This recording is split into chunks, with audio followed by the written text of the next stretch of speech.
ایک اعداد و شمار کے مطابق ہمارے ملک پاکستان کے تعلیمی اداروں میں ہمارے طلباء 43% نشہ آور چیزیں استعمال کرتے ہیں۔ آج کل ہمارے تعلیمی اداروں میں لکھائی پڑھائی کم، نشے آور چیزیں زیادہ استعمال ہو رہے ہیں۔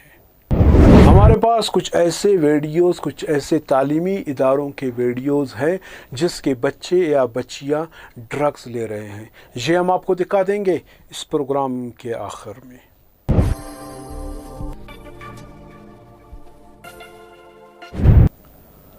اعوذ باللہ من الشیطان الرجیم، بسم اللہ الرحمن الرحیم۔ ایک نئے پروگرام کے ساتھ حاضر خلیل ساجن۔ السلام علیکم۔ کیسے آپ لوگ؟ ٹھیک ہو؟ خوش ہو؟ امید کرتا ہوں کہ آپ لوگ خوش، آباد اور شاد رہو گے۔ شکریہ ان دوستوں کا جو ہمارے کئی پروگرامز دیکھ رہے ہیں، جو اپنے فیڈ بیک ہمیں دے رہے ہیں۔ کچھ ہمارے حوصلہ افزائی کر رہے ہیں، یا کچھ حوصلہ شکنی کر رہے ہیں، یا کچھ ہم سے کوئی سوال پوچھ رہے ہیں جو کمنٹ میں ہم اس کے جواب بھی دے رہے ہیں۔ پھر بھی شکریہ دوستوں کا کہ مطلب نہ ہونے سے یہ ہونا بہتر ہے۔ کچھ پوچھنا یا کچھ معلومات لینا، یہ بھی ایک بڑی بات ہے۔ جس طرح میں نے شروع میں فرمایا کہ ہمارے تعلیمی اداروں میں لگ بھگ اس سال کے ایک اعداد و شمار کے مطابق ہمارے تعلیمی اداروں میں 43% بچے یا بچیاں ڈرگس لے رہے ہیں۔ ڈرگس مختلف قسم کے ہوتے ہیں، جس میں کوکین ہوتا ہے، جس میں شیشہ ہوتا ہے، جس میں چرس ہوتی ہے، جس میں جو انجیکشن وہ ہوتے ہیں، مطلب مختلف قسم کے ڈرگس لے لیتے ہیں۔ میں سمجھتا ہوں کہ آج یہ 43% ہے۔ اگر ہمارے معاشرے میں ہماری حکومت نے اس پہ کنٹرول نہیں کی تو آنے والے وقتوں میں شاید اس کے تعداد میں اضافہ ہو جائے۔ ہمارے تعلیمی اداروں میں نشہ آور ہونا یا نشے آور چیزوں کو لانا یا بچے وہاں پہ نشہ کرنا، یہ مستقبل کے لیے کوئی اچھا شگون نہیں ہے، کیونکہ ڈائریکٹلی جو منشیات فروش ہوتے ہیں، جو منشیات بیچنے والے ہوتے ہیں، ڈائریکٹلی آپ کے فیوچر پہ وار کر رہے ہیں۔ دوسرے جگہ پہ اگر کچھ نوجوان استعمال کرے تب بھی ہم کہتے ہیں غلط ہے۔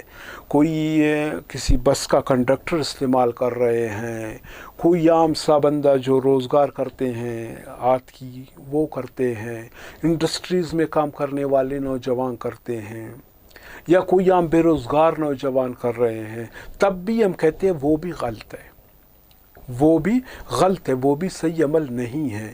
کیونکہ ایک نشئی سے، جو ایک نشہ والا ہوتا ہے نا، اس سے اس کے گھر والے، اس کے محلے والے، اس کے گلی والے، حتیٰ کہ اس کے آس پاس کے لوگ سب اس سے بیزار ہوتے ہیں، صرف ایک نشہ والے سے۔ نشہ ایک ایسی چیز ہے جو معاشرے کو تباہی اور بربادی کی طرف لے جانے والی ہے۔ تو میں سے بھی ہم کہتے ہیں کہ معاشرے کو منشیات سے پاک رکھنا ہے، منشیات سے معاشرے کو صاف رکھنا ہے۔ یہ تو ویسے بھی ہم لوگوں کا ایک سلوگن ہے، یہ تو ویسے بھی ہم بار بار یہی کہتے ہیں۔ لیکن جو منشیات، تو جو ڈرگس کا وار آپ کے تعلیمی اداروں پر ہے نا، یہ بہت خطرناک ہے، کیونکہ یہ ڈائریکٹلی آپ کے مستقبل پہ وار کر رہے ہیں، مستقبل کے معماروں پہ وار ہو رہا ہے۔ آپ ہر چیز برداشت کر لیں، تھوڑا بہت برداشت کرنے کی صلاحیت پیدا کریں، سخت ہو آپ کو برداشت کرنے میں، لیکن جب آپ کے تعلیمی اداروں پہ اس طرح کی وار ہو نا، پھر حکومت کو چاہیے کہ یہ برداشت نہ کرے، کیونکہ یہ برداشت سے باہر ہے۔ پھر آپ کے جو تعلیمی اداروں میں آنے والے انہی اداروں میں سے آپ کے ملک کے مستقبل کے معمار نکلیں گے۔ آپ کا سوچ رہی ہے کہ میں تعلیمی ادارے جہاں پر ہم لوگوں نے سرکاری ہو یا پرائیویٹ ہو، ہم نے بنایا ہوا ہے اس مقصد کے لیے کہ اس سے اچھے ٹیلنٹ، باصلاحیت لڑکے یا لڑکیاں نکلے، یہ نہیں کہ اس سے منشیات کے عادی ایک شخص، ایک نوجوان جو ذہنی طور پر مفلوج ہو، جن کی زندگی صرف نشے سے شروع اور نشے پہ ختم ہو، ایسے نہیں چاہیے ہمیں، اور ایسے کسی کو بھی نہیں چاہیے۔ تو خدا را جو ہمارے ملک کے کرتا درتا والے لوگ ہیں، جو صاحب اقتدار ہیں، جو اسمبلیوں پہ بیٹھے ہوئے لوگ ہیں، ان سے ہمارے ایک گزارش ہے کہ خدا را دوسرے نہ صحیح، کم سے کم تعلیمی اداروں کو اچھی طریقے سے واچ کریں۔ تعلیمی اداروں میں اس طریقے سے چیکنگ کرے، اس طریقے سے تلاشی لے کہ وہاں پر مطلب میں سمجھتا ہوں کہ سگریٹ ایک چھوٹی سی چیز ہے، پان ایک چھوٹی سی چیز ہے، یا جو ماوا ہوتے ہیں یا کچھ نسوار ہوتے ہیں یا کچھ دیگر نشے ہوتے ہیں، وہ بھی وہاں پر اس کو بھی ممنوع قرار دیا جائے، باقاعدہ اچھی طریقے سے واچ کیا جائے کہ وہاں پر یہ چیز بھی نہ ہو۔ دوسرے تو بڑی سی جیسے شیشہ ہو گیا، کوکین ہو گیا، ہیروئن ہو گئے، اور اس سے بڑھ کر جو وہ کیا کہتے ہیں انجیکشن لیتے ہیں وہ ہو گئے، وہ تو بہت خطرناک چیز ہے۔ وہ تو وہاں پر مطلب جو لڑکا اگر اس وقت موجودہ دور میں آپ بالکل چیک کیجئے، واچ کیجئے اپنے تعلیمی اداروں کو، اگر اس دوران کوئی بچہ یہ کر رہا ہے نا، اس کو پکڑے، اس کو باقاعدہ طور پہ اپنے اس تعلیمی ادارے سے فارغ کر دے، تاکہ ایک کی وجہ سے آپ کے دوسرے بچے تو بچ جائے نا۔ ایک بچے کے جانے سے کم ہزاروں کی تعداد میں اور طلبے کے مستقبل بچ جاتا ہے، ایک طلبہ کی وجہ سے۔ تو بہتر یہی ہے کہ اس کو آپ نکال لیں۔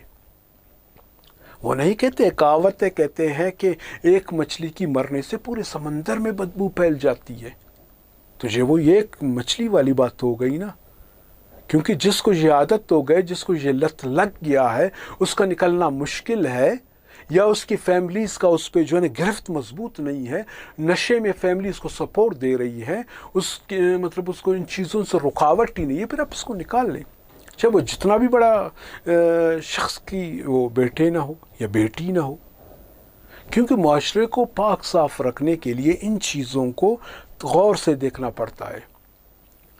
یہ میں نے کہا نا، یہ ہمارا جو وار ہے نا، یہ خطرناک وار ہے، یہ آپ کے تعلیمی اداروں پہ وار ہے، یہ آپ کے مستقبل کے معماروں پہ وار ہے، اس پہ جو ہے نا خاص کر سوچنی چاہیے۔ کیونکہ آج کے ویڈیو بنانے کا میرا مقصد بھی یہی ہے، میں اکثر ولاگ اس لیے بناتا ہوں تاکہ اس میں کوئی نصیحت ہو، میں کسی کے اوپر تنقید نہیں کر رہا ہوں، میں کسی سرکاری محکمے کو برا بلا نہیں کر رہا ہوں، نہ ہی یہ میرے کوئی صحافت ہے اور نہ ہی یہ صحافت کا کوئی حصہ ہے، بلکہ ہم لوگ اس لیے کچھ چیزوں کا اگر ہمیں علم ہوتا ہے، سوشل ایکٹیوسٹ آپ مجھے کہہ سکتے ہو، اس کی حیثیت سے ہم دیکھ رہے ہیں کہ جہاں پر غلط ہو رہا ہے تو اس کو تھوڑا بہت ہائی لائٹ کرنا ہم اپنے فرض سمجھتے ہیں۔ تو انشاءاللہ عزیز زندگی اور صحت رہی، پھر ایسے کسی پروگرام میں آپ لوگوں کی خدمت میں حاضر ہو جائیں گے۔ اس وقت تک کے لیے آپ خالد ساجن کو اجازت دیجیے۔ اللہ حافظ۔